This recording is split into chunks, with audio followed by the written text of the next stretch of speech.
அனைவருக்கும் கோபிநாத்தின் அன்பு வணக்கங்கள் நண்பர்களே.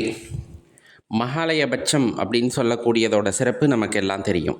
அந்த மகாலயபட்சத்தில் 2 நாட்களாவது குறைந்தபட்சம் நம்ம முன்னோர்களுக்கு தர்ப்பணம் கொடுத்துடணும் அப்படின்னு சொல்லுவாங்க. முடிஞ்சால் 15 நாளும் கொடுக்கலாம், அப்படி இல்லைன்னா குறைந்தது 2 நாட்கள் அப்படின்னு சொல்லுவாங்க. ஒன்று மகாலய அமாவாசை அப்படின்னு சொல்கிறது, அதுக்கப்புறம் இடையில வரக்கூடிய சில சிறப்பான நாட்கள், பரணி நட்சத்திரத்தில் அஷ்டமி திதி, நவமி திதி, இந்த மாதிரி சிறப்பான நாட்கள் இருக்கும். ஒவ்வொருத்தருக்கும் உகந்த நாள் அப்படின்ட்டு அந்த நாளில் கொடுக்கலாமாங்க. அந்த வகையில் ஞாயிற்றுக்கிழமை நாளைக்கு பார்த்தீங்க அப்படின்னா மத்தியாஷ்டமி அப்படின்னு சொல்லிட்டு ஒரு அற்புதமான அந்த திதியானது வருகிறது.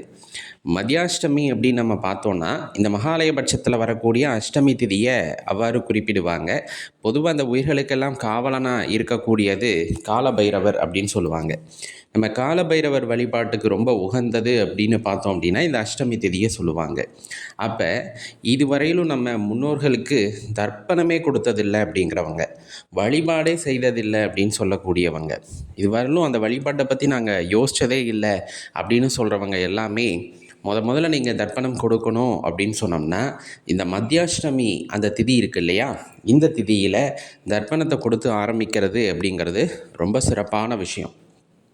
அப்படி நம்ம ஆரம்பிக்கிறோம் அப்படின்னா அதுக்கப்புறமா நம்ம தொடர்ந்து செஞ்சுக்கலாம். இதுவரை நம்ம முன்னோர் வழிபாடு செஞ்சதே இல்லை அப்படிங்கிறவங்க இனிமேல் செஞ்சு நம்ம வாழ்க்கையில் இருக்கக்கூடிய கஷ்டத்தை நிவர்த்தி பண்ணிக்கணும் அப்படின்னு நினச்சிங்கன்னா நாளைய தினத்தில் மத்தியாஷ்டமி தினத்தில் தர்ப்பணம் கொடுத்து முன்னோர் வழிபாடு செய்யுங்க.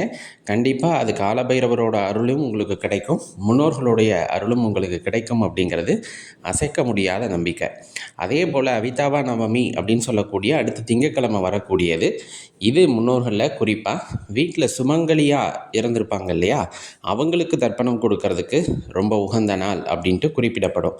அப்போ சுமங்கலியாக வீட்டில் யார் இறந்தாங்கன்னு பார்த்து அவங்களுக்கு தர்ப்பணம் கொடுக்கறது அப்படின்னா திங்கட்கிழமை அன்னைக்கு மறக்காமல் கொடுக்கலாம். இதில் இந்த ஞாயிற்றுக்கிழமையோட இன்னொரு சிறப்பு அப்படின்னு பார்த்தோன்னா, ஞாயிற்றுக்கிழமைனா மத்தியாஷ்டமி இந்த வருஷம் வரதில் பார்த்திங்கன்னா லக்ஷ்மி விரதம் இருப்பதற்கும் ஏற்ற நாள் அப்படின்னு சொன்னோம்னா அது அந்த மத்தியாஷ்டமி தினத்தை குறிப்பிட்டு சொல்லுவாங்க. அவ்வளவு அற்புதமான நாள், தவற விட்டுறாதீங்க. நன்றி, வணக்கம்.